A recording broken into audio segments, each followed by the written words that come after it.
London in the 1970s was alive with rumour. They called it the Highgate vampire, a tall figure with glowing eyes haunting the cemetery at night. Sightings spread through newspapers, whispers and late-night radio.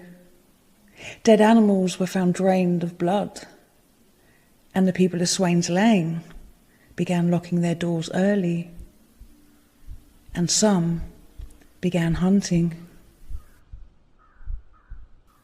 Among these brave souls was a man named David Farrant, a self-proclaimed vampire hunter. He broke into Highgate Cemetery, determined to confront what he believed was lurking among the stones.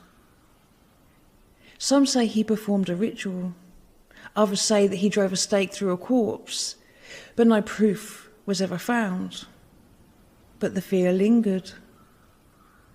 Even now, those who walk the lane at dusk speak of a cold breath on the back of the neck, or of a tall man in Victorian clothing who vanishes when approached. Some say if you stop and wait, you can feel his eyes burning red, watching from the shadows.